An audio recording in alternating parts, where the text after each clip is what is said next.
crowd on a Friday night. Good Folks are out afternoon, hunting. evening. Still oh my the God, my hunting hair's a season. mess. We don't have all our Let's hunters just here. switch Do we have any screens. hunters here? Finished getting ready. There we go. But we have Pierre going live, so I started early. You took one day off for me. Thank you for that. So did you bring me any moose meat? Okay, it's thawing out a little bit. Excellent. How do you like the shirt? Do you know who designed this shirt? My wife. It's true. She decided to volunteer to design the merch for our Conservative Party. You got to get some of this merch. You got Protect Hunters, Axe the Tax, Common Sense, Freest Country in the World. These are the best shirts. You got to go to bringithome.ca and get one of these for yourself, right? We even got, it's camo day, right? We even got a camo hat as well. So lots of good products. And it's great to see my friend Ryan Leaf here, former Conservative Member of Parliament. Wonderful guy. Ryan actually used to have an MMA training studio in his parliamentary office. It's not an exaggeration. He's a trained martial artist, and he has run a outfitter's business and a tour business. Great local Yukoner and a man of great common sense. Thank you very much for all your service to Canadians and to Yukoners, my friend. Great to be with you, Brian. In fact, when I first got started in politics, I was a very young man, speaking faster than I was thinking, and getting into a little bit of trouble here and there. So I decided to give Ryan a call and get some advice, as he was a little bit older and wiser, just a little bit older. So he brought me into his office. He sat me down, and there was a big stuffed fish on the wall that he'd caught here. He brought it all the way to Ottawa. And he said, Pierre, my advice to you on a successful political career is as follows. You see that fish up there? If he kept his mouth shut, he'd still be alive. I never followed the advice, but it was good advice. But, you know, we need some common sense back in this country. Do we ever? Wow. Have you ever seen the country this bad? Wow. After 8 years of Trudeau, more. Work doesn't pay. Housing costs have doubled. Even the little baby's crying over there. She was worried that I'm going to tell her what the national debt is that she has to pay back. I'm afraid that is doubled too. Can you imagine Trudeau's added more debt than all previous prime ministers combined? And of course, that has led to massive inflation. And he wants you to pay for it with a massive 61 cent a liter carbon tax on the backs of hardworking rural Canadians who have to heat their homes and drive their trucks. And look at the devastating consequences of this. We have 1 in 5 Canadians now skipping meals because they can't afford the price of food. 1.5 million going to food banks.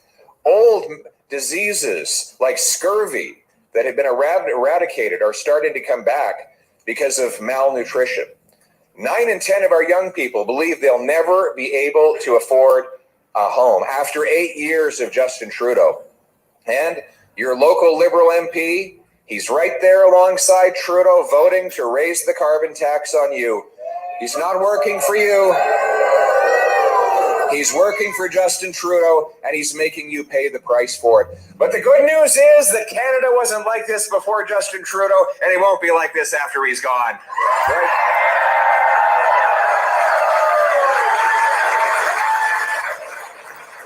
We're going to turn the hurt Trudeau has caused into the hope that Canadians need.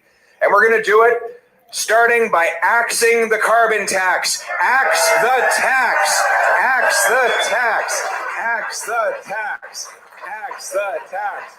Axe the tax. Let's take a minute to talk about this carbon tax. So it's now 14 cents a liter. They plan to quadruple it up to 61 cents a liter. Now, we already know the lies they told to sell the tax. First, they said it would make you better off because they're sending these tiny little checks out to compensate you for the price you paid. Well, first of all, The parliamentary budget officer reveals that 60% of Canadians get less back in rebates than they pay out in taxes. Second, he's brought in another carbon tax. They call it the Clean Fuel Standard, and it doesn't have a rebate.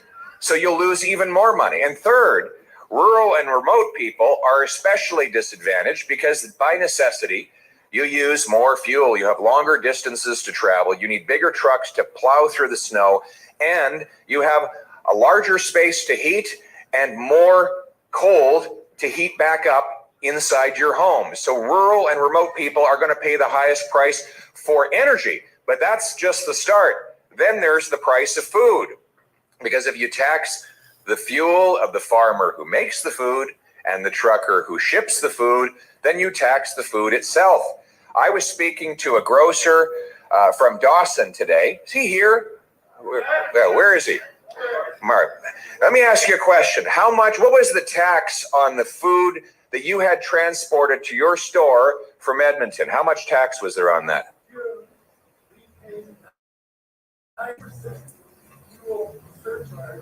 On top of the regular load of groceries to transport that food all the way from Edmonton up to Dawson. Over 90% tax on the transportation. Now, all of that has to be passed on to the grocer, to the people who eat. Now, people blame the grocer. He's just paying, he has to recover the costs on shipping the food. It doesn't ship itself. Budgets don't balance themselves, and food doesn't transport itself, right? Right?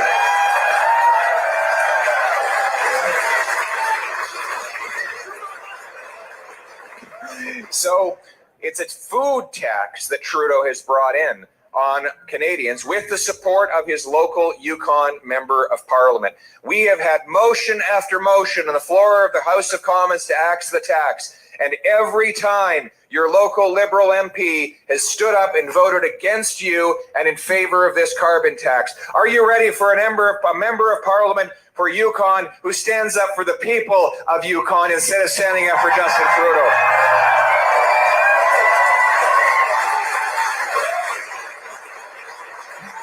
And speaking of a food tax, there's a little farm in my riding. They're called the Suntech tomatoes. They grow the little miracles of Manotick, delicious little tomatoes in a greenhouse, but Trudeau taxes them on the CO2 they release into the chamber, even though it's absorbed by the plant life. Apparently, Justin missed that day in science class. The economic result is that it's now more expensive to buy a Manotick tomato in Manotick than a Mexican tomato in Manotick. So the price signal encourages the customer to buy the tomato that had to be shipped by truck and train, burning fossil fuels right across North America, instead of buying the locally grown, environmentally responsible tomato made right down the street. That is bad for the environment, bad for our food security, and bad for our people. Furthermore, he wants to bring in new rules to restrict farmers' ability to use fertilizer. Leanne is a farmer. How much is this going to hurt farmers like your family? It's huge. It's in some farms, it's doubled the cost. Double the cost for fertilizer.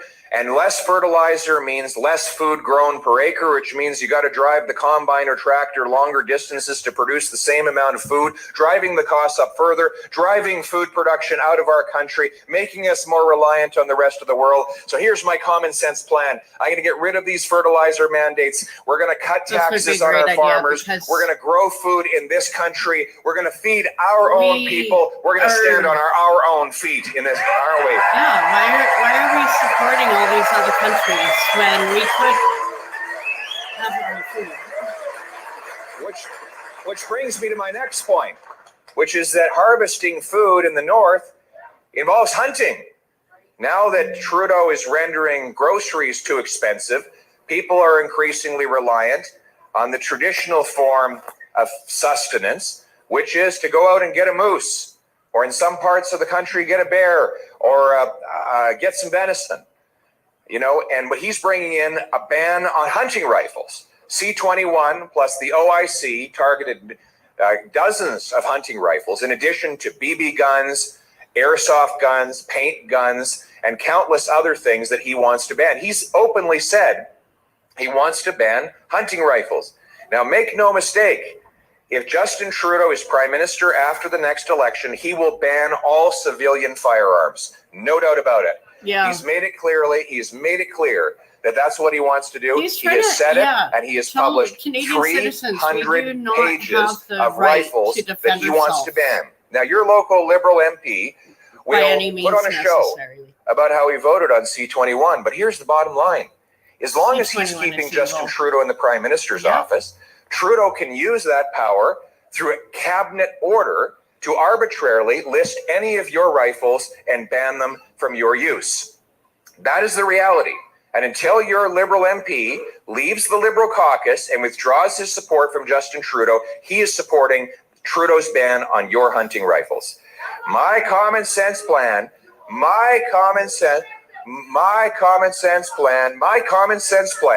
is to, all right. Yeah. Wow. We got some action here, folks. Heating up on a Friday night. This is getting exciting.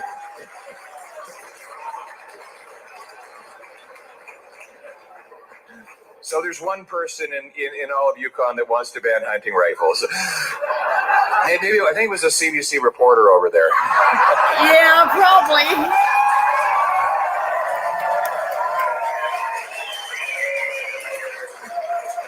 You kind of need guns in the Yukon, just saying. We're going to target the real criminals. Instead of targeting hunters in Nunavut or Labrador or Yukon, they're not the ones shooting up downtown Toronto. The firearms violence, which by the way is up 100% under Justin Trudeau, is the result of illegal gun smuggling from the United States of America. It is not the result of lawful, licensed, trained and tested PAL and RPAL owners. So I'm going to repeal Trudeau's ban on hunters and sport shooters. I'm going to take the savings from canceling the gun grab and put it into bolstering our borders to keep the illegal guns and drugs out of our country, and I'll put the criminals in jail.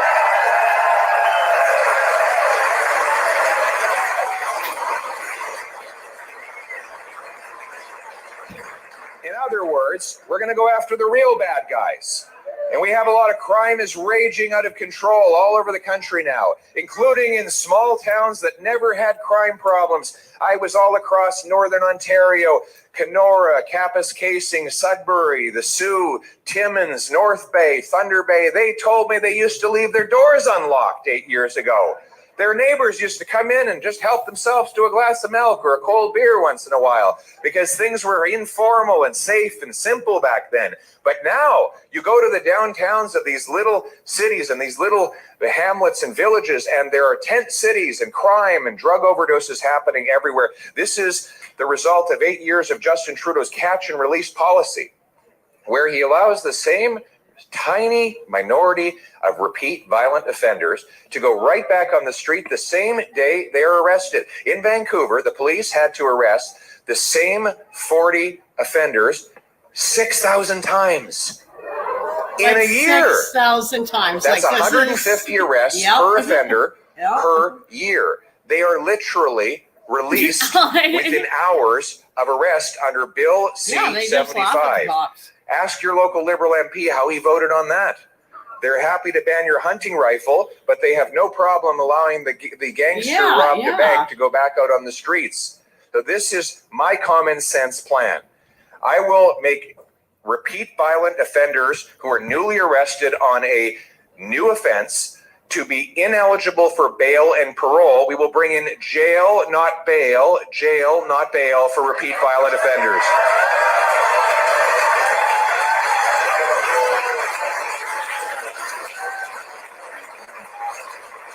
It's gotten bad. Did you hear about the robbery in Ottawa the other day? Oh, it was bad. Robber walks up to a guy, says, "Give me all your money." Guy says, "Wait a sec, I'm Justin Trudeau." The robber says, "In that case, give me all my money."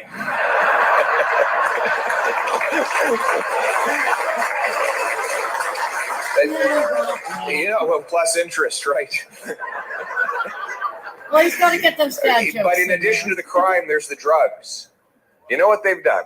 The downtown east side of Vancouver had this wild experiment with drug decriminalization and taxpayer-funded opioids. The theory was that if you gave people free drugs, they wouldn't get their hands on poisoned ones. And this policy has been in place there for about 10 years. And the result has been a 300% increase in drug overdose deaths. Yeah. And so what did the Liberals decide to do? They said, this hell that is unleashed on the streets of Vancouver, why don't we just spread it right across the country? And they took the same policy nationwide. And now they're paying the same pharmaceutical companies that caused the opioid crisis in the first place to offer a safe supply of those drugs to more people. Now, the addicts find those drugs don't keep them high, so they sell them to kids in order to buy more powerful fentanyl, who use those drugs for a month, and then they sell them to other kids so that they can buy more deadly and powerful, potent drugs themselves. This plan has failed, and it has led to the chaos on our streets. My common sense plan stops spending money on opioids and other hard drugs for addicts, and rather gives them detox, treatment, and rehabilitation so we can bring our loved ones home drug-free.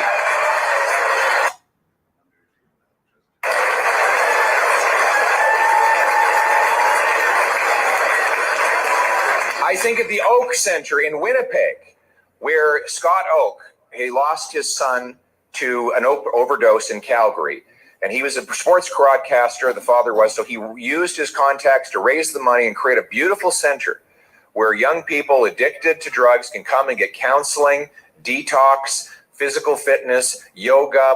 They have beautiful sweat lodges for their First Nations clients, and they get them out into jobs, and they move them into apartments that are attached to the treatment center for 3 or 4 months while they transition back to life, coming back for treatment and to mentor the incoming addicts. And they have an enormous success rate at getting people back on their feet, proving that there is always hope for people. We shouldn't count them out and just leave them on the street and give them more drugs. We can give them the chance to restart.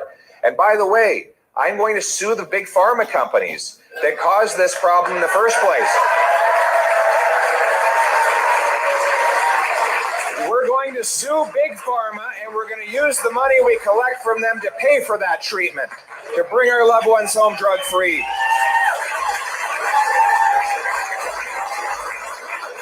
And speaking of big pharma, I will reject big pharma's attempts to shut down natural health supplements. Now that they're shutting them down. They don't want any competition. They don't want people to have the ability to choose other forms of healthcare. So they're trying to force heavy-handed Ottawa regulations that will cost hundreds of thousands of dollars to small businesses, that will rob us of our ability to use ancient indigenous treatments and other medicines that have come over with our wonderful Chinese immigrants to Canada that are working as alternatives. The government's trying to shut that down because big pharma wants to be the only game in town. They want everybody on their pricey medicine so they can keep making money. I'm for personal medical choice. And by the way, while we're at it, we should get rid of these crazy mandates and let people work and do their job. Thank you. Thank you.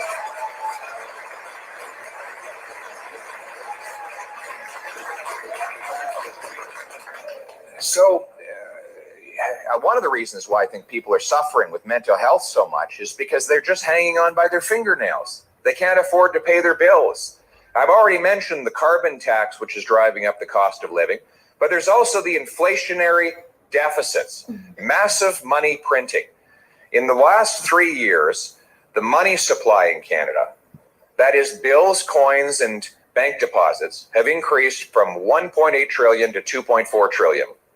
That's a 32% increase in the amount of money in the economy, during which time there was only a 4% increase in the goods and services in the economy. So the money is growing 8 times faster than the stuff that money buys, which automatically leads to inflation. If you got 10 loaves of bread and $10, it's $1 a loaf.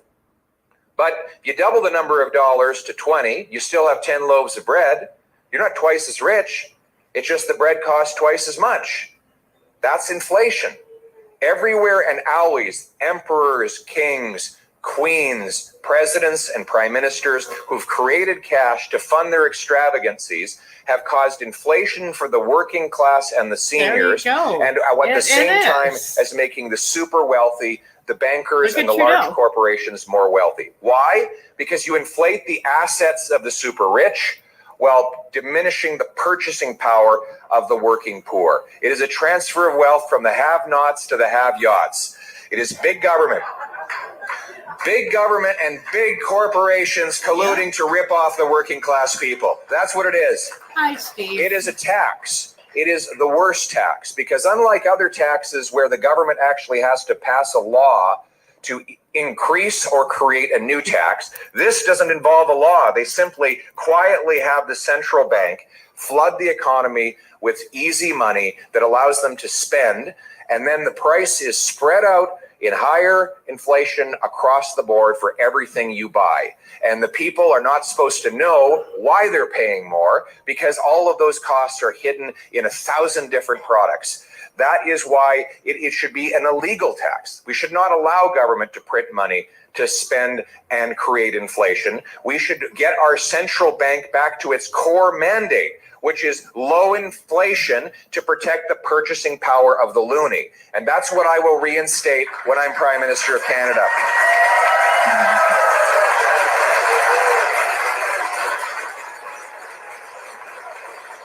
And I will ban the Bank of Canada from ever creating a central bank digital currency.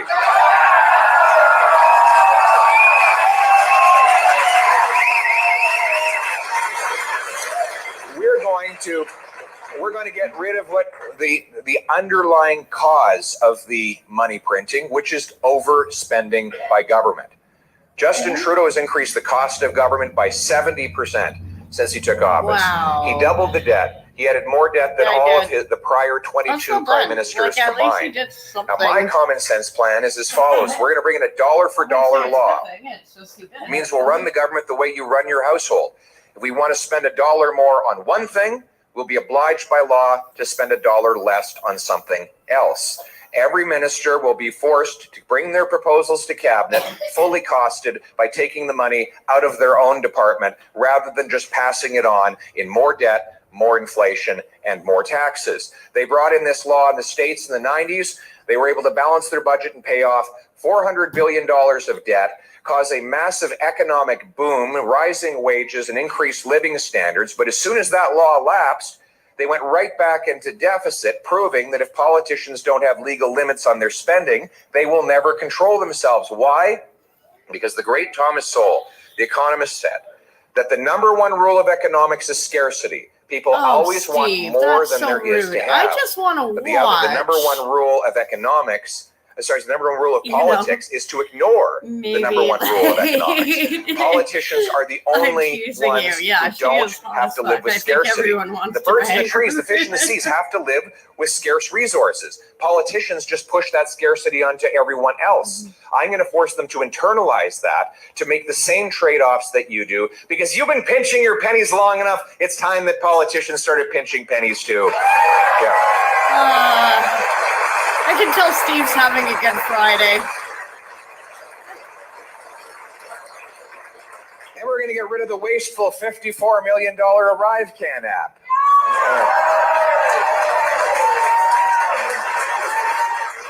You know, as a gag, there were a couple of IT workers who decided they would try to recreate the ArriveCan app over the weekend. So they got themselves a case of beer and a few boxes of pizza, and they found that they could rebuild this simple app over a weekend, a couple of guys, and it didn't cost $54 million like the one that Trudeau bought.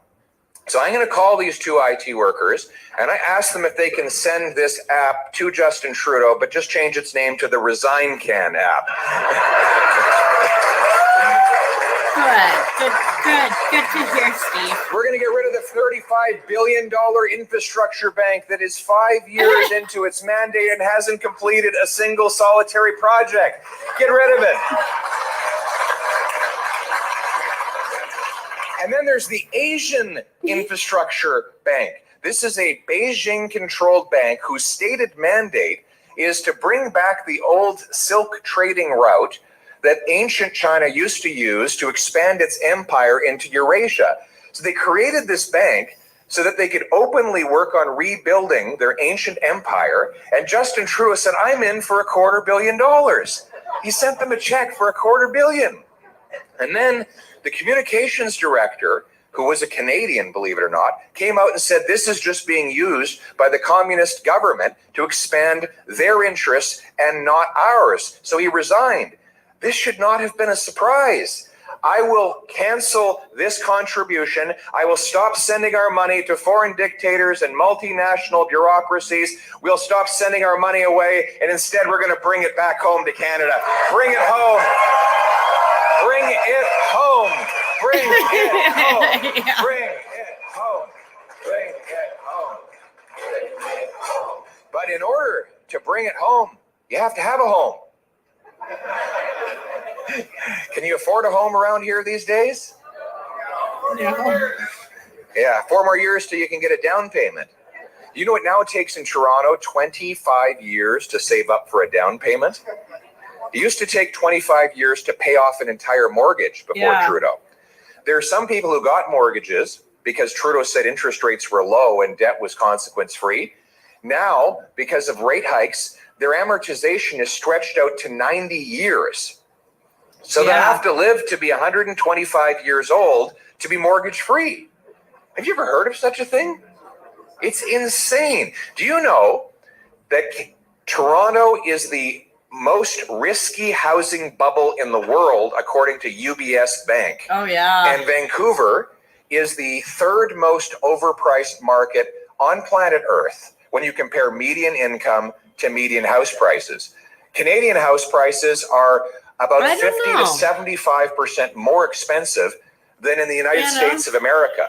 In border towns like Niagara, on the north side of the border, the housing costs are about 3 times more expensive than they are on the south side of the border, even when you do the exchange rate equalization. And now we have the worst mortgage debt of any country in the OECD. He will or not. Like, in fact, you can actually buy, this is not a joke, you can buy a castle in Sweden for less than the cost of a 2-bedroom in Kitchener. That's a true story. Look it up. You can get a picture of the castle. Are any of you thinking of moving to Sweden? The climate is sort of similar. Sorry, I'm watching a movie as well. Every man's home is his castle, as they say, right?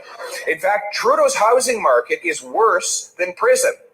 If you think I'm exaggerating, there's a defense lawyer in BC who said she's had 3 clients, criminals in jail, who've called and said, can you please get my sentence extended because I don't want to get out of jail and have to pay the rent. It's a true story. I'm not exaggerating. That's how crazy it's gotten. Now, why is it that housing is so expensive? Well, one, inflationary deficits of Justin Trudeau are bidding up interest rates, which make mortgages more pricey. But 2, we have the fewest houses per capita of any country in the G7, even though we have the most land to build on. Why is it with so much land, we have so few homes? Housing should be dirt cheap in Canada because we have the most dirt to build on. But what stops it? Well, let me ask you this. What do you think is the most expensive part of building a new home in Vancouver? Land? Labor? Lumber? No. Government. Permits. Permits. That's the #1 cost. That adds $1.3 million to the cost of every newly built home in Vancouver. Permit times in Canada are 3 times longer than in Britain or in the United States, where they build houses just as safely as we do here in Canada. In some cities, they've raised development charges by 900%. Montreal blocked 24,000 homes. Winnipeg blocked 2,000 homes right next to a transit station that was specifically built for those homes. So what's my common sense plan to get rid of all this bureaucracy? I will link the number of dollars that big cities get for infrastructure to the number of houses they allow to be built. I will require all cities boost permits by 15% per year or I'll pull their federal grants. But those that beat the 15% target will get a building bonus, so that they will be incentivized to get out of the way and let builders build. If we increase home building by 15% per year at a compounded rate, we'll be doubling the housing construction within 5 years. And slowly but surely, we can build our way out of this housing mess. And we'll sell off 6,000 federal buildings to convert those into new housing. We'll use the proceeds of the sale to reduce our deficits. Selling off those buildings, you know, it might sound like a boring managerial thing, but it warms my heart to think of the wonderful family pulling up in their U-Haul to move into their new home in the former headquarters of the CBC.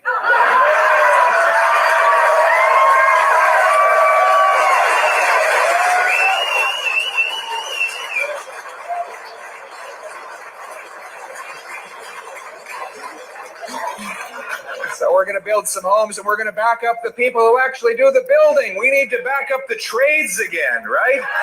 The trades. The working people.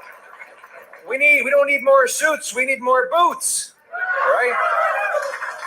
So I'm going to work with the provinces to ensure that high school students can have access to Red Seal course material and start getting ready to do an apprenticeship. Teach the kids that the most successful 50-year-olds 3 decades from now will be the ones that made the decision to get into the trades. The Red Seal licensed trades are the future of our economy. The practical folks with know-how who are not obsessed with theory, but are actually capable of doing things. And we're also going to make sure that we give equal amounts of federal education dollars to the trades that we give to the universities for the professions. Finally, yes.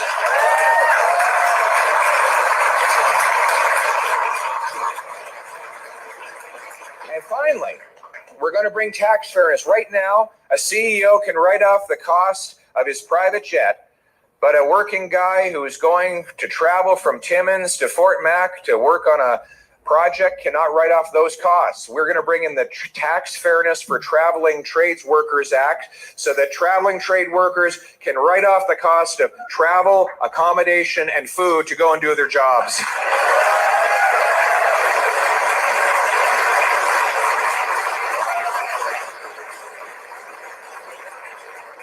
And there's going to be more of those jobs to do, because we're going to remove the gatekeepers and repeal Trudeau's anti-resource job bills so that we can allow our people to harvest our resources and supply our people with energy here in Canada.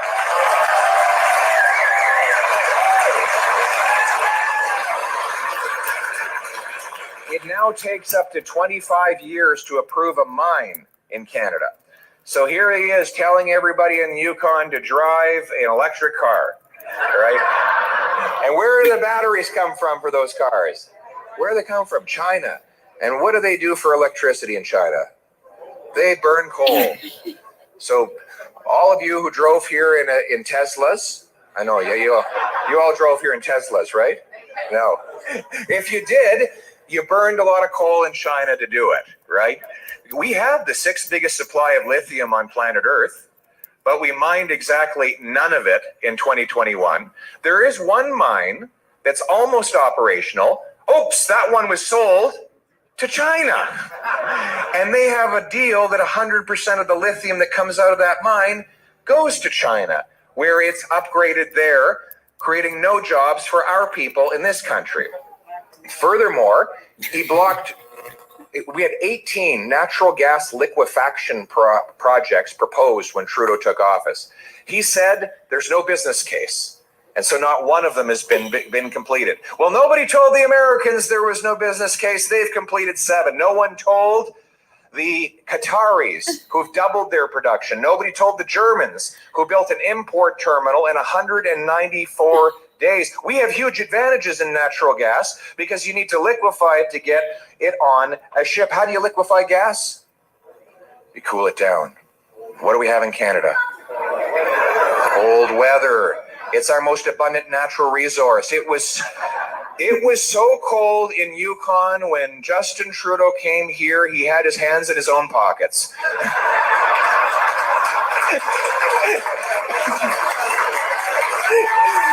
Oh. But seriously, it's actually 25% cheaper to liquefy gas in Canada versus the US Gulf Coast because we have 15 or 20 degrees advantage on them in the cooling process. We have clean hydroelectricity in BC, Quebec, and Newfoundland that can power that liquefaction process. We can be the lowest emitted, greenest, and cleanest producer of that gas. And we have the third biggest supply of oil. And with our ability to invest in nuclear power in order to generate the energy for the oil sands, we could become the lowest emitting source of oil as well. So here's my, yes, you can applaud our energy sector here.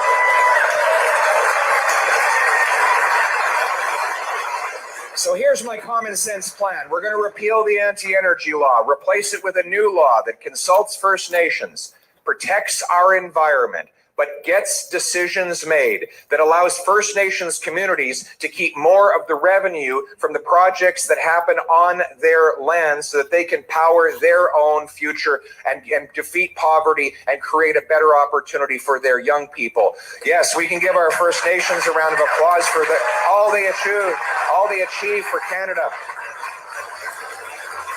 And we're going to make it so that a mine is approved in 18 months, not 18 years, so that we can mine that lithium in this country rather than importing it from China. And finally, we are going to approve natural gas liquefaction so that we can cool that gas to minus 161 degrees Celsius, put it on a ship to Asia to shut down dirty Asian coal-fired plants, send it off to Europe to break European dependence on Putin, and turn dollars for dictators into paychecks for our people. Let's bring it home.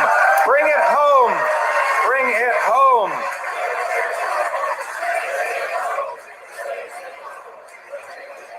Absolutely. We're going to bring home these jobs and opportunities, but in order for home to be a healthy place, we actually need to have doctors and nurses. You know, I was in Labrador. In Labrador City, they have one doctor for the whole city. How many doctors do you have here? Not enough. Have you ever met him? Sure, he's a nice guy. We have 20,000 immigrant doctors and 32,000 immigrant nurses banned from working in our healthcare system because there is no way for them to prove whether or not they are qualified. So they wind their way through a maze of confusing bureaucracy that leads nowhere. And so they're stuck driving taxis or serving coffee, earning minimum wage, unable to serve the patients for which they are qualified.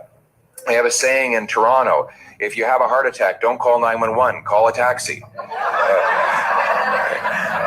We have these brilliant immigrants who came. I met actually an eye surgeon in Ottawa who commutes to Dubai where he does surgeries, but he comes back home to his family where he's banned from doing those same surgeries, and so he has to work as a lab technician.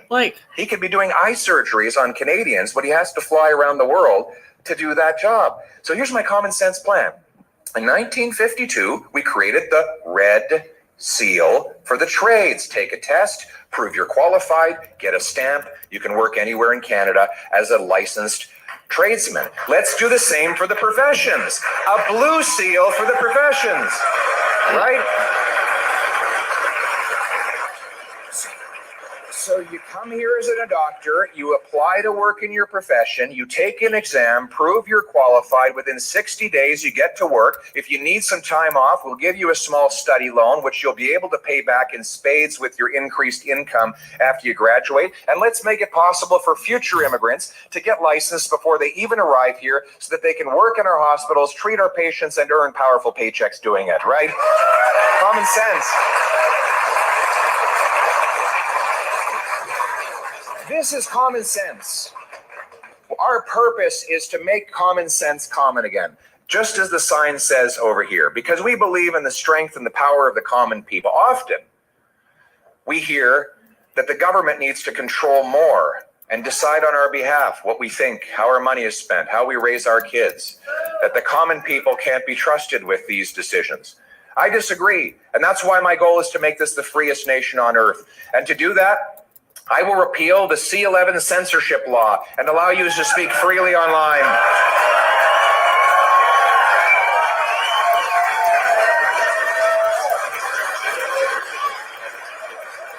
We'll require every university that gets federal research dollars to commit to freedom of expression and academic freedom. If you don't agree with Jordan Peterson, try debating him, but you can't censor him. Free and open debate across our country.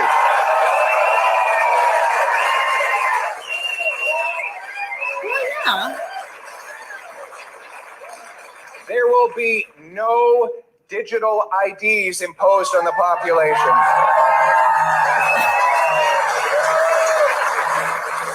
And I will ban all my members of parliament and ministers from any involvement in the World Economic Forum.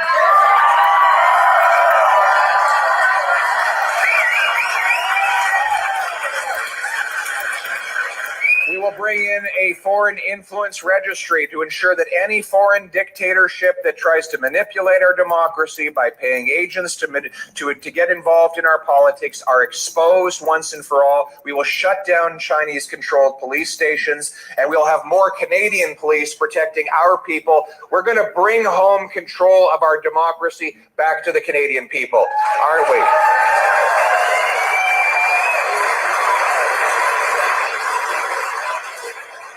Most importantly, the way that we protect our freedom is by reinvesting and rebuilding our Canadian armed forces and the brave men and women who serve it.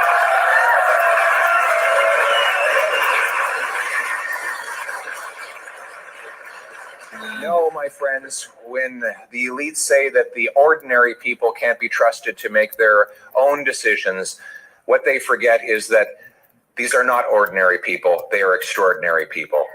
The waitress who serves 15 tough customers at once, balances 8 plates on a tray, comes home at the end of a 12-hour shift to help her kid with math, and balances her budget on a minimum wage salary. She is not ordinary. She is extraordinary.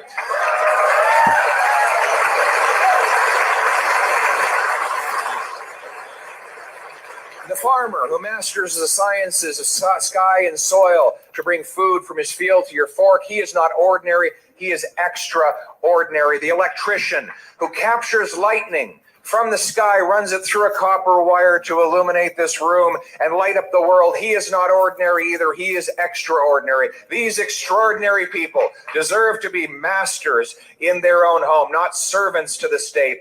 We will put them back in charge of their lives here in Canada, the freest nation in the world, guided by the common sense of the common people, united for our common home, your home, my home, our home. Let's bring it home! Yay!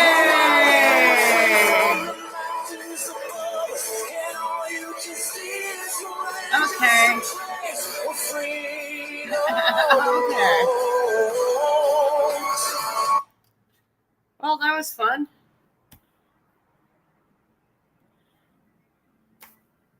Good times. Good times. So I'm gonna I take you home. I take you home. You got the sister? I like your sister. Maybe we all can play. Bad jokes. I'm sorry. No, I'm gonna pull. I don't know. I really like my animation I did today, but I think I need to divide it into 2. I sometimes do that. Like I'll do like one theme of art and it'll turn out so well, and then I'll do one theme of art, and I shouldn't stick them all in the same date because sometimes they just do not flow together. But it's just learning, you know. And this movie is damn creepy.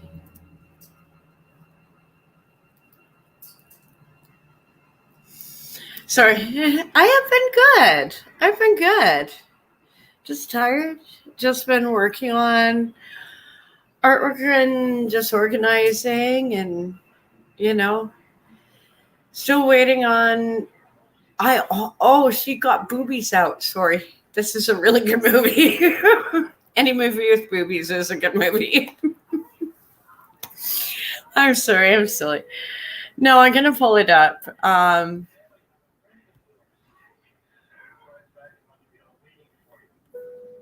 God, if it loads. Sorry, I usually have these all organized somewhat before, but hopefully that one shows. Okay, there we go. I might play it twice just because, seeing it when it's okay, whatever. Yeah, Milk show the. Oh, okay. Yeah, that one's an interesting one. Um, there we go.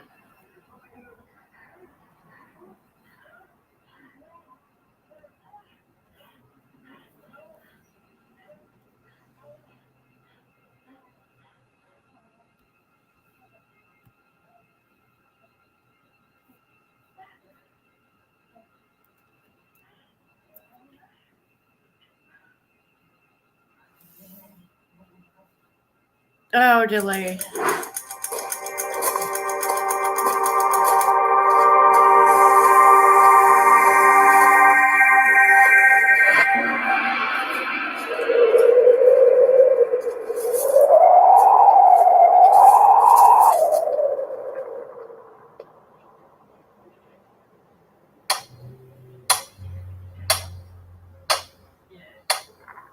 I know some of the images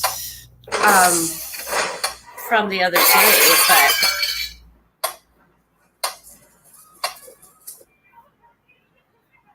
so I know that's just like a total little short, but I'm gonna replay that one in a minute. I love the firework ones. Yeah, I'm just gonna run out for a smoke, Steve. I'll be right back.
Why do I make things complicated? Why do I lose all my control? I keep on letting my bad habits make us both come crashing to the floor.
Oh God, I love this one. The happy cows. Just say no to naked cows. This was back when I was printing. I love this.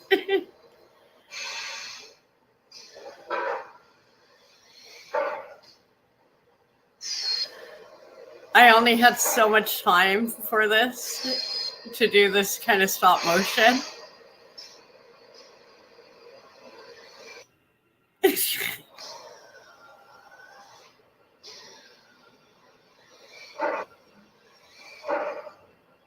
I know, it's so silly.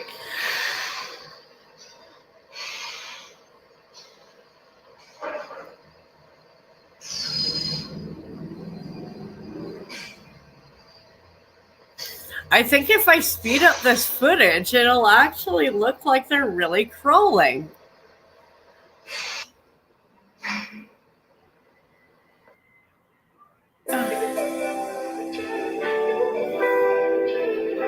No worries, Steve. I'm gonna finish this joint anyways. You don't forget your first love. We were young and wild. We were up all night.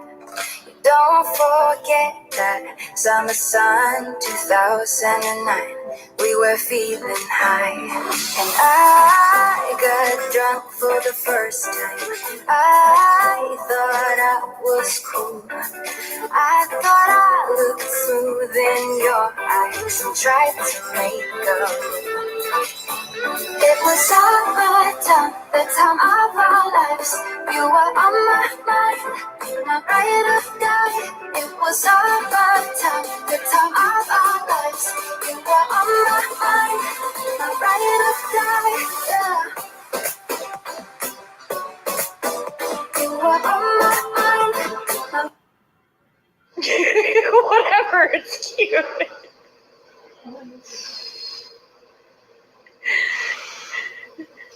Like, how is this not cute?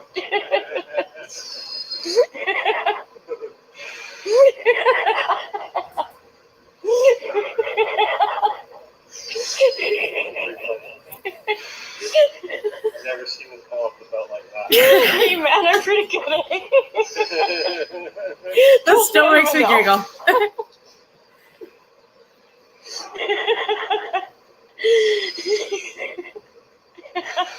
Like cookies. I know. They're almost folding themselves.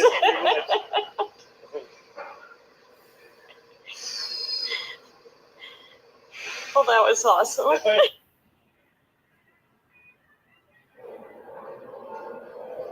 Well, apparently I still have more in here.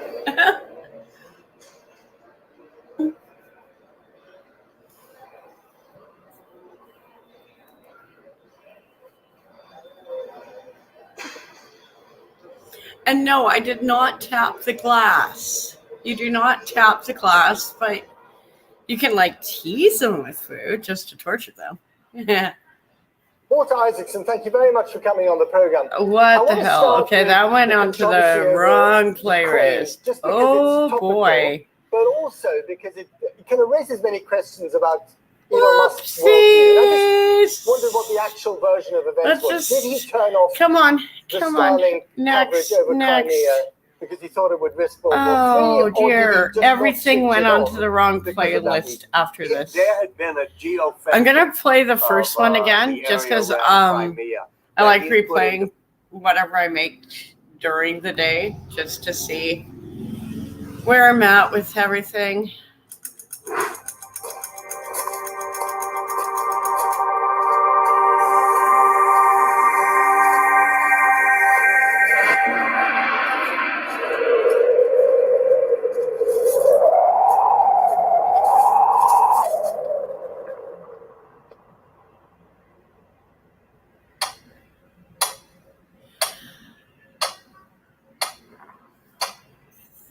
And I think like this sequence just to edit it down a bit more. No, happy with that. And the fireworks again. Yay.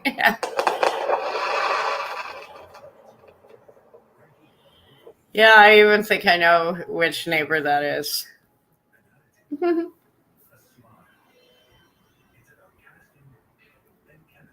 Okay, I have no idea what I'm seeing. Yeah, I bet I tripped you right out. You're getting flashbacks there. Yeah,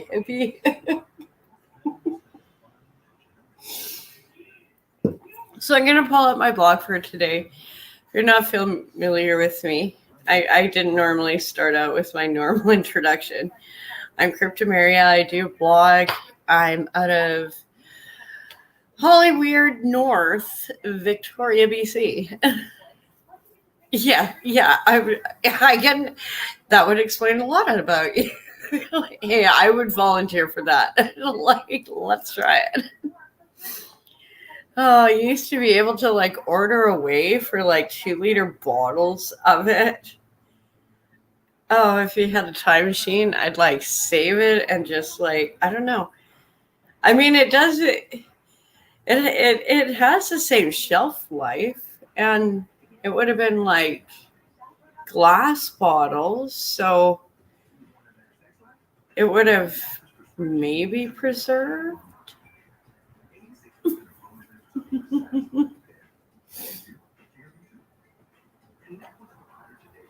Yeah, there's old ads from Sweden where you could just like order up LSD, and I think, you know, if it was like, I'd rather it was like LSD than whatever the hell's on the streets these days, because at least like people were, had bad trips, but for the most part, people were just happy and lovey and, yes, gotta love those questions. So let's just pull up.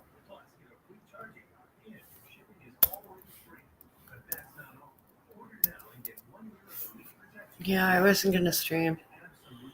Because, I mean, Clyde does something, do something, can't talk, is live now. So wow, okay, that is just like, wow, that's not working out well. Either that one, let's just clear all these out.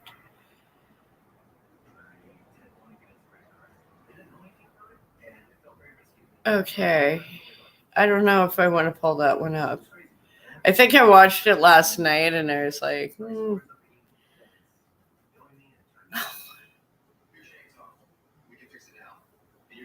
let's just see. There we go, come on.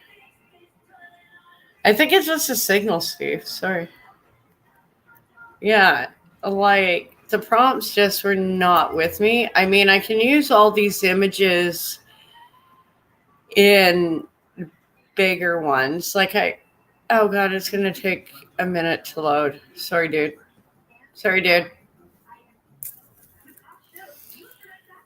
Oh.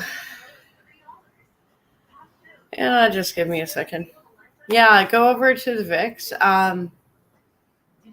Yeah, I think Fridays are usually trivia night. So as far as I know, they're still going to be doing that tonight. Yeah, I'll be back in a second. Sorry, Oh, okay. Okay. Yeah, I know. I don't know. I think how is he? I think he's on drugs and gay. I don't know. Sorry.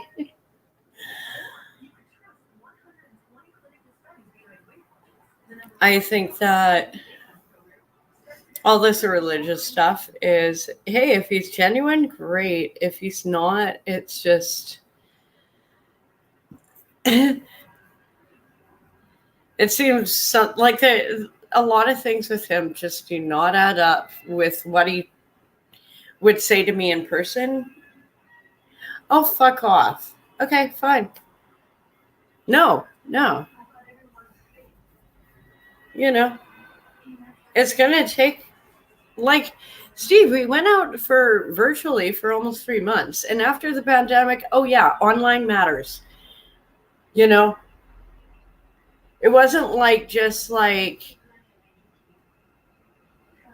we were talking so much. Like, he just love bombs people and then he fucks them over for his entertainment. And one day it's going to backfire on him. You know, and sorry, it's just like, really?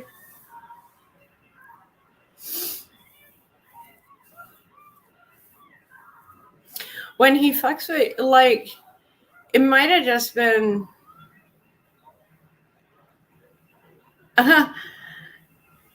yeah, it was a game to him. You know, I wasn't a real person to him. And, you know, guys like him, they just, I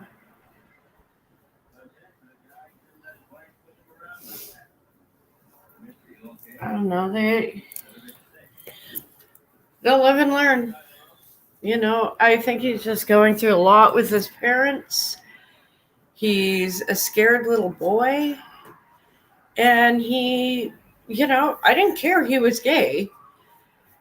You know, just be honest about it. Don't, you know, and he says he's not, but sorry.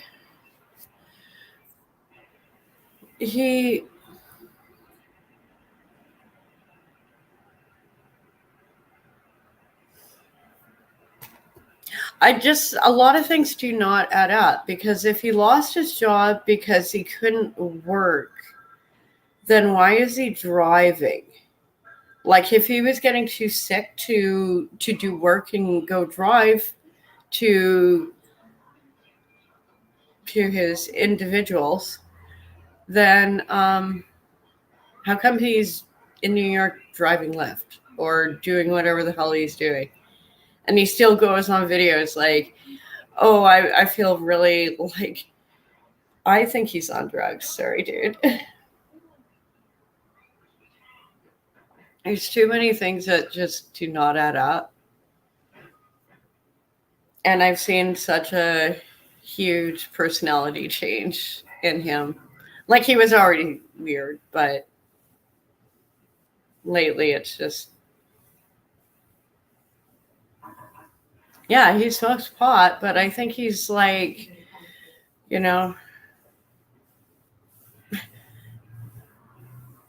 like, is it sure it was only the whore on crack? Like, I'm just saying, like, something's not adding up. And I'm going to leave it at that. Let's see if this is loading. No, it's not. I'm going to have to reload it. Fuck me. Sorry, give me another second.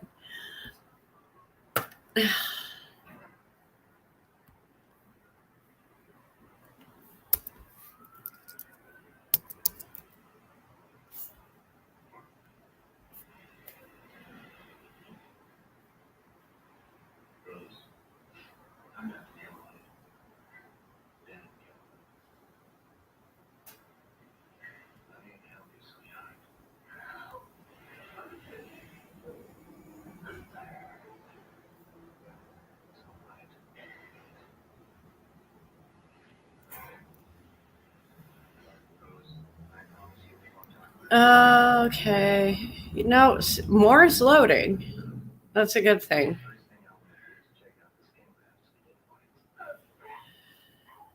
Oh boy. I might have to cut this and just go to the VIX. I'll show you the images. It's just none of the clips are working. Plus, I think, like, if the VIX are starting, I just kind of wanted to get some of Pierre's speech in. God damn it.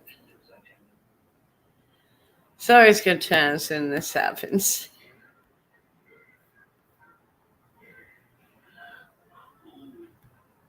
You want a tarot reading? Like, I don't think you want a tarot reading. No, I think I'm just going to shut this down. It's at the hour mark. It's a good point. You take care, Steve. I'll probably see you on some other channel. Peace and respect.